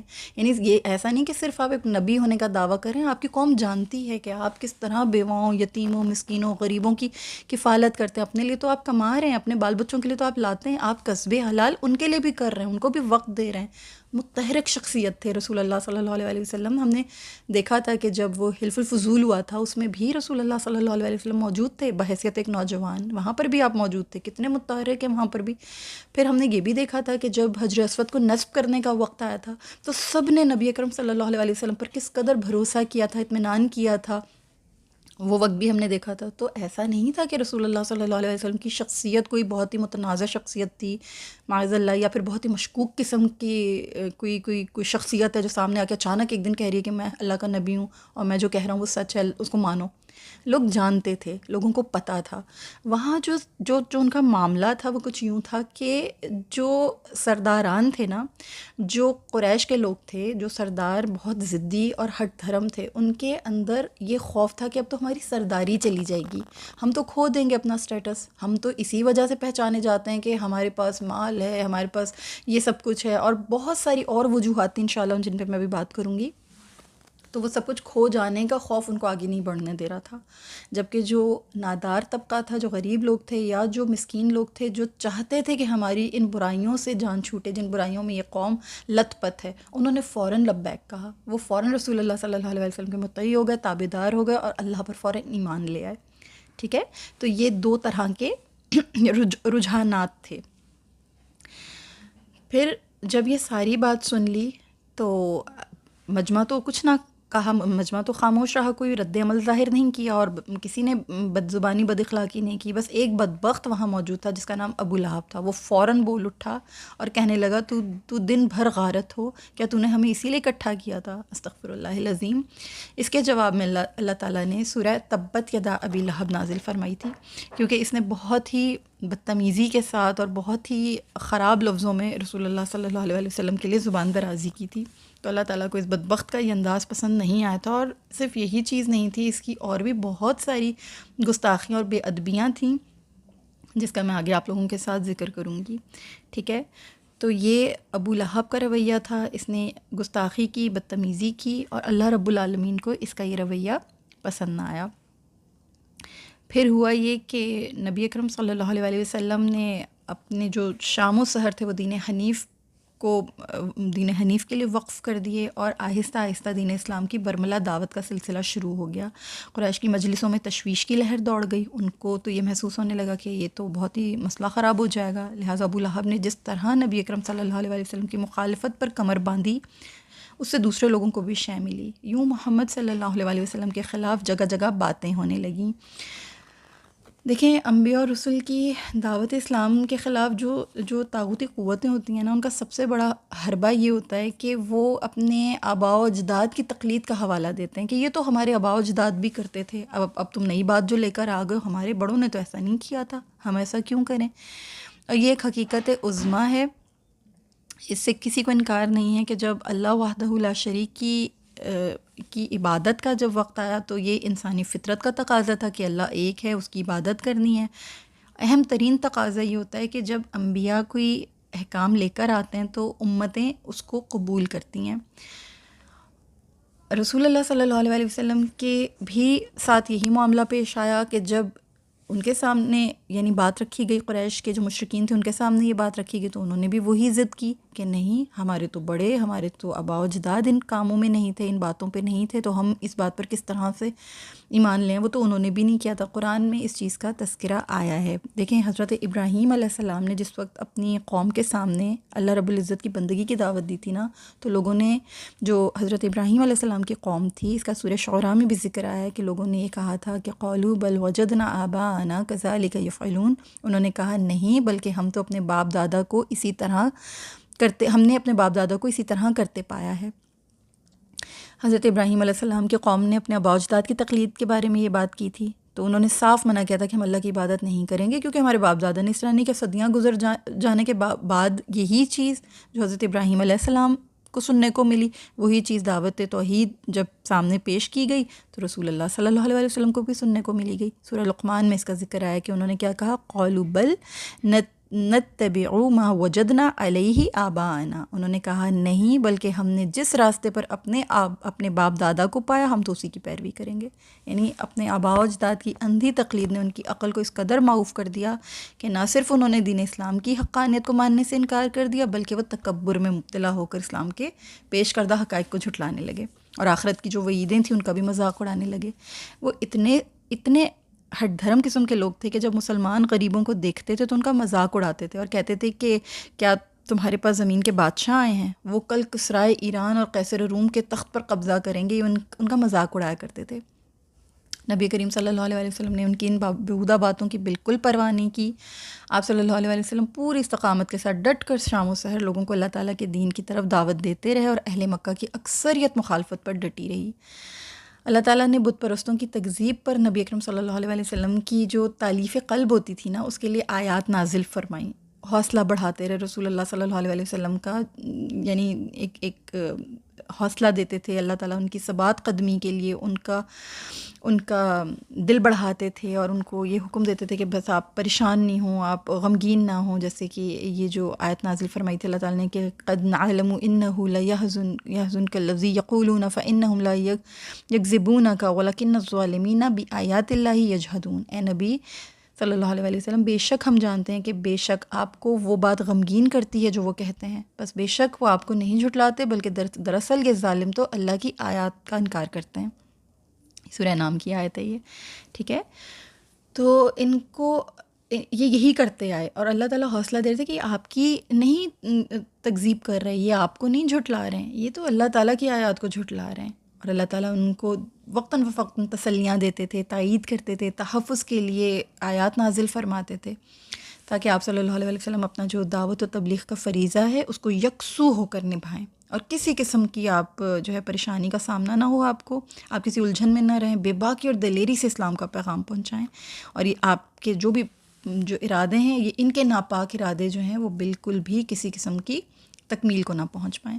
پھر اس کا یہ ہوا کہ نبی اکرم صلی اللہ علیہ وسلم نے جب دیکھتے تھے کہ بہت زیادہ لوگوں کی تعداد اکٹھی ہے، لوگ میلوں میں، منڈیوں میں اور ان تمام موقعوں پہ جیسے کچھ لوگ جمع ہیں، تو آپ صلی اللہ علیہ وسلم ان کے پاس تشریف لے جاتے تھے، انہیں مخاطب فرماتے، قرآن کی کچھ آیات پڑھتے تھے، اور اپنے دل آویز انداز سے اسلام کی دعوت دیا کرتے تھے۔ کچھ سعادت مند لوگ آپ صلی اللہ علیہ وسلم کی دعوت اسلام کو بڑے غور سے سنتے اور لبیک کہتے تھے، کچھ نامراد ہوتے تھے جو دعوت کا مذاق اڑاتے تھے۔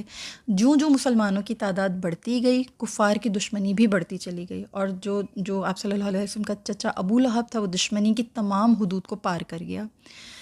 وہ اس قدر بدبخت تھا کہ ایک واقعہ ہے کہ رسول اللہ صلی اللہ علیہ وسلم، آپ کو میں نے پہلے بھی بتایا تھا کہ ذوالمجاز کا ایک بازار ہوا کرتا تھا، ہم نے پہلے بھی بہت سارے بازاروں کے بارے میں پڑھا تھا، تو ایک سوق ذوالمجاز ہوا کرتا تھا، وہاں پر نبی اکرم صلی اللہ علیہ وسلم اپنا دعوت حق پہنچا رہے تھے، تو یہ شخص آپ صلی اللہ علیہ وسلم کے پیچھے پیچھے چل رہا تھا، جسے ابو لہب کہتے ہیں۔ یہ ابو لہب رسول اللہ صلی اللہ علیہ وسلم کا تعاقب کیا کرتا تھا، آپ صلی اللہ علیہ وسلم لوگوں کو حق کی طرف دعوت دیا کرتے تھے اور آگے آگے چل رہے ہوتے تھے، اور یہ مستقل آپ کا تعاقب کرتا تھا، پیچھے پیچھے ہوتا تھا، اور لوگوں کو کہتا تھا کہ اس کی بات نہیں سننا، یہ شخص جو ہے یہ جھوٹ بولتا ہے، معاذ اللہ ثم معاذ اللہ، اور یہ لوگوں کو جو ہے یہ بہکا رہا ہے، لوگوں کو بھٹکا رہا ہے، اس کی باتوں میں مت آنا۔ یہ اس قسم کی الٹی سیدھی خرافات یہ بکا کرتا تھا۔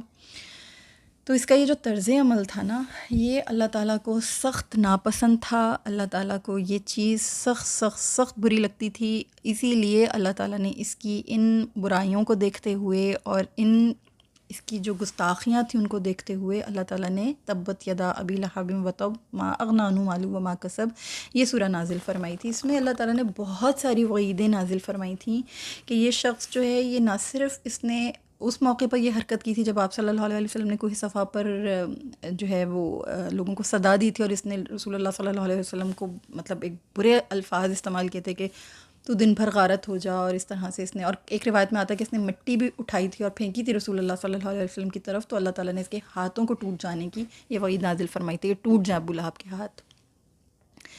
پھر دوسرا یہ کہ جو کچھ بھی وہ دنیا میں کر رہا تھا، جو کچھ بھی اس نے کمایا تھا، وہ اس کے کسی کام نہیں آیا، نہ اس کی اولاد اس کے کسی کام آئی، نہ اس کا مال اس کے کسی کام آیا، کیونکہ اس کی کوئی بھی اچھائی نہ رہی، اس کی اول تو وہ خیر والا انسان تھا ہی نہیں، لیکن پھر بھی زندگی میں انسان نے کوئی نہ کوئی اچھائی کی ہوتی ہے، کوئی نہ کوئی خیر کی ہوتی ہے، ان سب کے اوپر اس نے اپنے ہاتھوں سے پانی ڈال دیا، برباد کر دیا۔ نہ اس کی مال اس کے نہ اس کے اس کا مال اس کے کسی کام ہے، مالدار شخص تھا، بہت پیسے والا تھا، اور اس کی بیوی بھی بہت مالدار عورت تھی، بنو امیہ سے تھی، اس کا نام عروہ تھا، اور ایسا نہیں تھا کہ وہ کوئی نامی گرامی خاتون نہیں تھی، وہ مانی جاتی تھی قریش میں، کیونکہ بنو امیہ سے تھی، ابو سفیان کی بہن تھی، اور عروہ بن حرب نام تھا اس عورت کا۔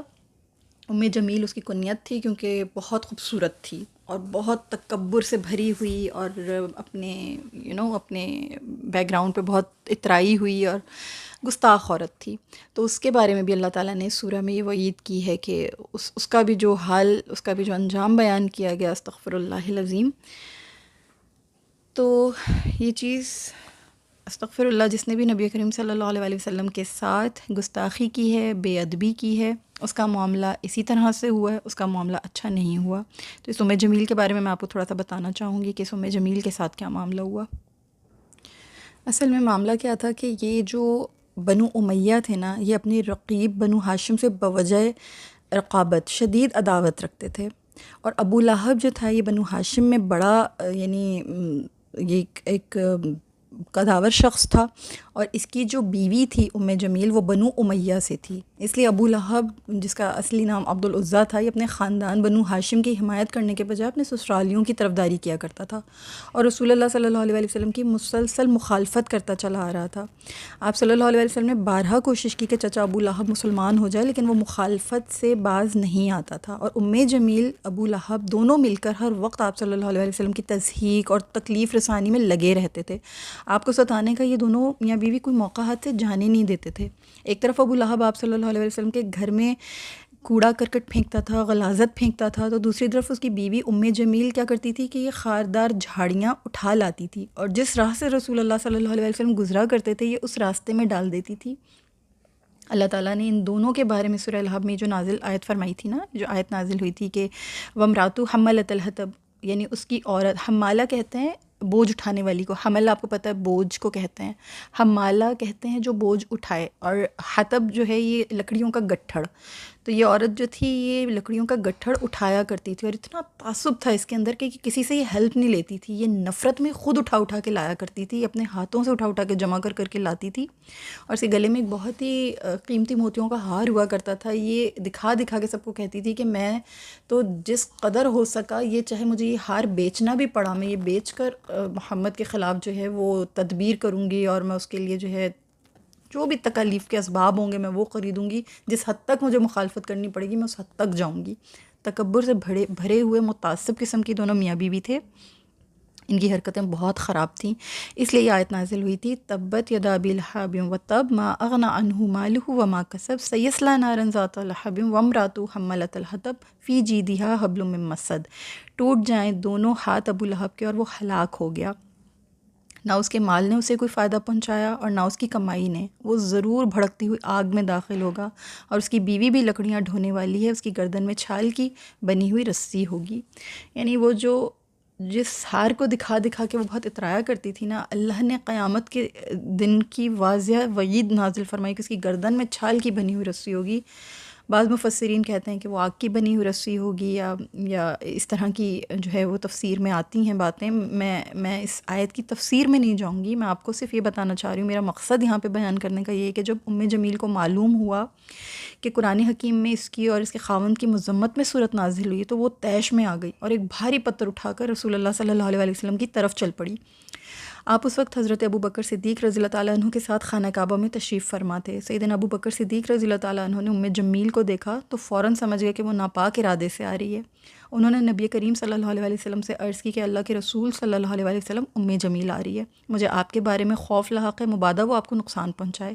نبی کریم صلی اللہ علیہ وسلم نے فرمایا وہ مجھے ہرگز نہیں دیکھ سکے گی۔ پھر آپ صلی اللہ علیہ وسلم نے یہ آیت تلاوت فرمائی وَإِذَا قَرَأْتَ الْقُرْآنَ جَعَلْنَا بَيْنَكَ وَبَيْنَ الَّذِينَ لَا يُؤْمِنُونَ بِالْآخِرَةِ حِجَابًا مَسْتُورًا۔ اور جب آپ قرآن پڑھتے ہیں تو ہم آپ کے اور ان لوگوں کے درمیان جو آخرت پر ایمان نہیں لاتے ایک مخفی پردہ ڈال دیتے ہیں۔ سبحان اللہ العظیم، یہ سورہ بنی اسرائیل کی آیت ہے۔ ام جمیل قریب پہنچی تو حضرت ابو بکر صدیق رضی اللہ تعالیٰ عنہ کو مخاطب کر کے پوچھنے لگی، اے ابن ابو قحافہ، ابو قحافہ ان کے والد کا نام تھا، تمہارے ساتھی کا کیا معاملہ ہے؟ مجھے پتہ چلا کہ اس نے میری ہجو کی ہے اور میرے بارے میں شعر کہے ہیں، اللہ کی قسم اگر وہ مجھے مل جائے تو میں اسے اس پتھر سے اس کا منہ کچل دوں گی۔ استغفر اللہ العظیم۔ سیدنا ابو بکر صدیق رضی اللہ تعالیٰ عنہ نے فرمایا، اللہ کی قسم میرے ساتھی شاعر ہیں، نہ شعروں کی سی کوئی سد بد رکھتے ہیں، نہ انہوں نے تیری کوئی ہجو کی ہے۔ ام جمیل بولی، کیا اس نے یہ نہیں کہا فی جیدہا حبل من مسد، اس کی گردن میں چھال کی بنی ہوئی رسی ہوگی؟ سیدنا ابو بکر صدیق رضی اللہ تعالیٰ عنہ نے فرمایا، اللہ کی قسم یہ جملہ انہوں نے نہیں کہا، یہ اللہ کا کلام ہے۔ رسول اللہ صلی اللہ علیہ وسلم نے حضرت ابوبکر صدیق رضی اللہ تعالیٰ عنہ سے فرمایا، اس سے پوچھو کیا اسے تمہارے علاوہ کوئی اور شخص نظر نہیں آ رہا ہے؟ وہ مجھے نہیں دیکھ سکتی۔ اللہ عز و جل نے میرے اور اس کے درمیان پردہ حائل کر دیا ہے۔ حضرت ابوبکر صدیق رضی اللہ تعالیٰ عنہ نے یہ بات ام جمیل سے پوچھی تو وہ بولی، اے ابن ابو قحافہ، کیا تم مجھ سے مذاق کرتے ہو؟ اللہ کی قسم یہاں میں اور تمہارے علاوہ میں یہاں تمہارے علاوہ کسی اور کو موجود نہیں پاتی۔ یا پھر یہ کہنے لگی کہ بھلا میری ہجو کون کر سکتا ہے؟ سب کو معلوم ہے میں قریش کے سردار کی بیٹی ہوں۔ اس کے بعد وہ یہ شعر پڑھتی ہوئی چلی گئی۔ وہ نبی اکرم صلی اللہ علیہ وسلم کو محمد نہیں کہتی تھی بلکہ معاذ اللہ ثم معاذ اللہ مزمم کہتی تھی۔ تو کہنے لگی، اس نے یہ شعر پڑھا، مزممن اسینا و امرہ ابینا و دینہ قلینا۔ اس کا ترجمہ یوں ہے کہ ہم نے مزمم کی نافرمانی کی ہے، اس کی بات کا انکار کیا ہے اور اس کے دین سے بغض رکھا ہے۔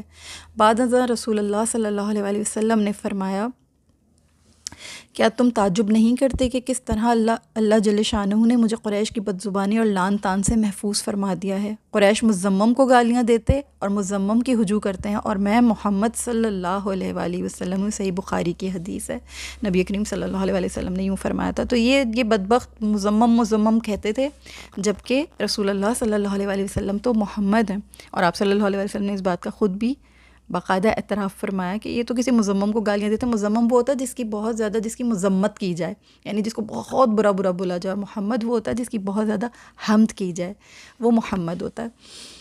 تو یہ ان کا اپنا ہی جاہلانہ ایک نام تھا جس کا رسول اللہ صلی اللہ علیہ وسلم سے دور دور تک کوئی تعلق، کوئی واسطہ نہیں تھا۔ تو ان کے جو اعمال تھے نا ان دونوں میاں بیوی کے، وہ اس قسم کے تھے۔ نبی اکرم صلی اللہ علیہ وسلم کی نفرت میں یہ لوگ اس قدر آگے بڑھ گئے تھے، اتنی ان کے اندر ایک یعنی گستاخی تھی، بے ادبی تھی، کہ یہ ابو لہب، یہ گستاخانہ جسارت بھی اسی بدبخت کے حصے میں آتی ہے کہ جب نبی کریم صلی اللہ علیہ وسلم کے بڑے بیٹے جناب قاسم رضی اللہ تعالیٰ عنہ کا جب یعنی انتقال ہوا، جب وہ فوت ہوئے اللہ تعالیٰ کے ہاں، جب ان کا انتقال ہو گیا تو یہ شخص نہایت خوش تھا۔ پھر حضرت عبداللہ جو نبی کریم صلی اللہ علیہ وسلم کے دوسرے صاحبزادے تھے، دوسرے شہزادے تھے، پھر ان کو بھی اللہ تعالیٰ نے اپنے پاس بلا لیا۔ جب وہ بھی فوت ہو گئے تو یہ اتنا خوش ہوا، بھاگا مشرکین کے پاس گیا اور کہنے لگا کہ محمد صلی اللہ علیہ وسلم لاوارث ہو گئے، میں ان کا کوئی فرزند نہیں دیکھتا، ان کا اب کوئی بیٹا زندہ نہیں رہا۔ اس کے بعد جب بھی نبی کریم صلی اللہ علیہ وسلم کا ذکر ہوتا تو عاص بن وائل سہمی کہتا، اس کا قصہ چھوڑ دو کیونکہ اب اس کی نسل چلانے والا ہی کوئی نہیں ہے، یہ مرے گا تو اس کا تذکرہ ہی ختم ہو جائے گا۔ استغفر اللہ العظیم ثم استغفر اللہ۔ اس پر اللہ تعالیٰ نے یہ صورت نازل فرمائی، انا اعطیناک الکوثر فصلی لربک وانحر ان شانئک ھو الابتر۔ اے نبی کریم صلی اللہ علیہ وسلم، یقیناً ہم نے آپ کو کوثر عطا کی ہے تو آپ اپنے رب ہی کی نماز پڑھیں اور قربانی کریں، بے شک آپ کا دشمن ہی جڑ کٹا ہوگا، آپ کا دشمن ہی ابتر ہو جائے گا۔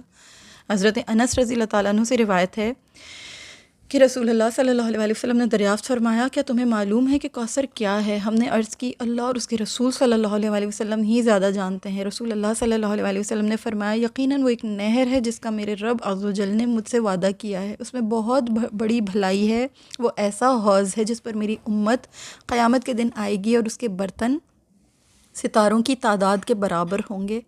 اللہ تعالیٰ نے یعنی اللہ نے کتنا بڑا تحفہ دیا رسول اللہ صلی اللہ علیہ وسلم کو، کتنی پیاری اللہ تعالیٰ نے خیر کثیر عطا فرمائی۔ ایک روایت میں آتا ہے کہ خیر کثیر جو ہے جناب بی بی فاطمہ الزہرا سلام اللہ تعالیٰ علیہا ہیں، کہ ان کے ذریعے سے اللہ پاک نے نبی کریم صلی اللہ علیہ وسلم کی نسل برقرار رکھی، ان کی نسل انہی سے چلی۔ یعنی آپ صلی اللہ علیہ وسلم کی جو اولاد ہیں وہ دیکھیں، جو حضرت امام مہدی علیہ السلام تشریف لائیں گے وہ کون ہے؟ وہ حضرت جناب بی بی فاطمہ الزہرا سلام اللہ تعالیٰ علیہا ہی کی نسل ہیں۔ دیکھ لیجئے کہ قیامت سے پہلے، قرب قیامت سے پہلے بھی انہی کی نسل ہے جو رواں دواں ہے، تو وہ تشریف لائیں گے۔ ہر مسلمان کا اس بات کے اوپر ایمان ہے۔ تو یہ خیر کثیر ہے جو اللہ تعالیٰ نے انہیں عطا فرمائی۔ پھر ام جمیل کا یہ طعنہ، یہ اتنی ظالم، اتنی مشرکہ عورت تھی کہ یہ نبی کریم صلی اللہ علیہ وسلم کو طعنے دیا کرتی تھی، ہر وقت یہ طعنے دیا کرتی تھی۔ جب نبی کریم صلی اللہ علیہ وسلم بیمار ہو گئے تو یہ نا طعنے دیا کرتی تھی، اس وجہ سے کہ آپ صلی اللہ علیہ وسلم 2 یا 3 راتیں قیام نہ فرما سکے۔ تو یہ ام جمیل جو تھی، یہ کمبخت یہ نبی کریم صلی اللہ علیہ وسلم کے پاس آئی اور کہنے لگی، اے محمد میرا خیال ہے کہ تمہارے شیطان نے تمہیں چھوڑ دیا ہے، کیونکہ اسے میں نے 2 یا 3 راتوں سے نہیں دیکھا کہ وہ تمہارے پاس آیا ہو۔ اس پر اللہ تبارک و تعالیٰ نے سورہ ضحیٰ نازل فرمائی تھی، جو والضحیٰ ہے نا، قسم ہے چاشت کے وقت کی اور رات کی جب وہ چھا جائے نا، تیرے رب نے تجھے چھوڑا اور وہ نہ ناراض ہوا ہے۔ تو یہ اس قسم کی حرکتیں کیا کرتی تھی، یہ استہزاء اڑایا کرتے تھے یہ دونوں میاں بیوی، یہ طعنے دیا کرتے تھے رسول اللہ صلی اللہ علیہ وسلم کو، یہ بدتمیزی کیا کرتے تھے، یہ بدگوئی کیا کرتے تھے، یہ بہت ہی برے پڑوسی ہوتے تھے، یہ اذیت دینے میں پیش رہتے تھے، اذیت دینے میں، اور ان کو تسکین ملتی تھی، انہیں تقویت ملتی تھی۔ جب بھی آپ صلی اللہ علیہ وسلم کو دکھ پہنچاتے تھے، آپ صلی اللہ علیہ وسلم کو اپنی نالائق اور بدتمیزیوں سے کسی ظلم یا تشدد کا نشانہ بناتے تھے، ان کی مقدس، یعنی جو ان کی جو مقدس، ان کی جو کھانا پکانے کی جو جگہ تھی، ان کی ہانڈی کے اندر یہ دیوار سے اوجڑی پھینک دیا کرتے تھے، یہ گندگیاں کیا کرتے تھے۔ بکری کا جو وہ جو یوٹرس ہوتا ہے، یعنی کتنی ناپاک چیز ہوتی ہے، وہ دیوار سے یوں پھینکتے تھے کہ وہ ڈائریکٹ پکتی ہوئی ہنڈیا میں چلی جایا کرتی تھی، تو کھانا ناپاک ہو جاتا تھا، کھانا خراب ہو جاتا تھا، جس کی وجہ سے رسول اللہ صلی اللہ علیہ وسلم کو تکلیف اٹھانی پڑتی تھی، پریشانی اٹھانی پڑتی تھی۔ پھر یہ کہ انہوں نے ایک اور حرکت یہ کی تھی، دونوں میاں بیوی نے ایموشنل تکلیف دی تھی رسول اللہ صلی اللہ علیہ وسلم کو، یعنی یہ جو جذبات کی جو تکلیف ہوتی ہے نا، یہ بہت سخت ہوتی ہے۔ انہوں نے جب یہ سورہ لہب نازل ہوئی تھی تو ابو لہب بہت مشتعل ہو گیا تھا، وہ اتنا غصے میں آ گیا تھا کہ اس نے غصے میں آ کر یہ کیا کہ رسول اللہ صلی اللہ علیہ وسلم کی 2 صاحبزادیاں جناب ام کلثوم اور جناب سیدہ رقیہ رضی اللہ تعالیٰ عنہما، یہ 2 صاحبزادیاں جو تھیں، ان کے نکاح ابو لہب کے بیٹوں سے ہوئے تھے، ایک کا نام عتبہ تھا اور ایک کا نام عتیبہ تھا۔ عتبہ بعد میں ایمان لے آیا تھا، لیکن عتیبہ جو تھا وہ نہیں لایا تھا۔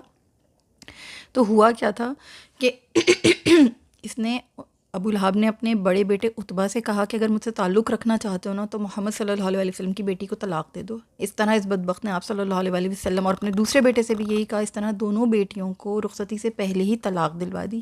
یہ کتنی تکلیف دہ بات ہوتی ہے والدین کے لیے کہ ان کی بیٹیاں رخصتی سے پہلے ہی طلاق یافتہ ہو جائیں۔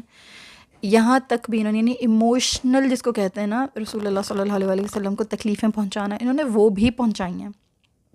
پھر یہ اس قدر بدبخت تھا یہ عتیبہ، اس نے اتنی بےہودگی اور اتنی گستاخی کا مظاہرہ کیا تھا کہ اس نے نبی اکرم صلی اللہ علیہ وسلم کے دین سے انکار بھی کیا، اور انکار کرتے ہوئے اس نے یہ تک کہا کہ آسمان کے بلند کنارے، یعنی یہ تک اس بدتمیز نے کہا تھا کہ اگر آپ یعنی اتنے بھی قریب ہو جائیں نا کہ آسمان اور جو اس کے کنارے ہیں ان کے کمانوں کے برابر بھی اگر آپ قریب ہو جائیں، اور جبریل امین جو ہے وہ انتظار بھی، یعنی جبریل امین بھی تشریف لے جائیں اور کوئی ستارہ بھی گرتا ہو اور وہ بھی مجھے آ کر اس بات کا یقین دلا دے کہ ٹھیک ہے آپ اللہ کے رسول ہیں، میں کبھی نہیں مانوں گا، یہ کہہ کر اس ملعون نے آپ صلی اللہ علیہ وسلم کے اوپر ہاتھ اٹھانے کی کوشش کی اور رسول اللہ صلی اللہ علیہ وسلم کے رخ انور کے اوپر اس نے تھوک دیا، معاذ اللہ ثم معاذ اللہ۔ لیکن اللہ تعالیٰ نے اپنے پیارے حبیب حضرت محمد مصطفیٰ صلی اللہ علیہ وسلم کو اس کی گندگی سے محفوظ فرمایا، اور وہ تھوک جو تھا وہ پلٹ کر اس کے اپنے ہی چہرے پر آ گیا۔ یہ انتہائی دل خراش اور روح فرسا بدسلوکی تھی،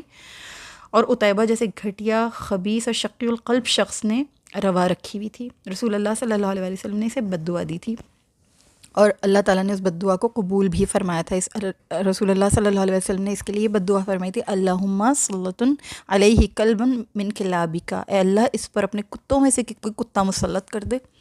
تو پھر ہوا یہ تھا، اور یہ واقعہ بہت ہی اوتھینٹک ہے، کہ پھر ہوا یہ تھا کہ یہ اپنے یہ جو ہے ملک شام میں کپڑے کی تجارت کیا کرتا تھا ابو لہب. تو اس نے اپنے کارندوں اور غلاموں کے ساتھ اپنے بیٹے کو شام بھیجا اور اپنے کارندوں سے کہا کہ تم یقیناً میری بزرگی سے باخبر ہو، میرا حق جانتے ہو، پہچانتے ہو میرا حق. محمد صلی اللہ علیہ وسلم نے میرے بیٹے کو بد دعا دی ہے، اب مجھے بیٹے کی سلامتی کا یقین نہیں رہا. یہ بات کہتے ہوئے اس نے لوگوں کو ہدایت کی کہ اس کا جو ہے بہت زیادہ خیال رکھنا. اپنے سارے قافلے والوں کو اس نے یہ بات سمجھا دی، اور جہاں پر بھی تم لوگ قافلے کا پڑاؤ ڈالو تو اس کی حفاظت کے لیے زبردست انتظام کرنا، اسے بیچ میں رکھنا اور خود اس کے ارد گرد رہنا. تو لوگوں نے کیا کیا کہ جب رات کو قافلے نے وہاں پر شام میں اردن کے علاقے میں جو ہے زرقاء کے مقام پر پڑاؤ ڈالا، تو وہاں پر اس کو درمیان میں لٹایا، اور لوگوں نے اپنے اونٹوں کو اور اپنے لوگوں کو تمام کو جو ہے دائرہ سا بنا کر اس بدبخت کو درمیان میں لٹا دیا.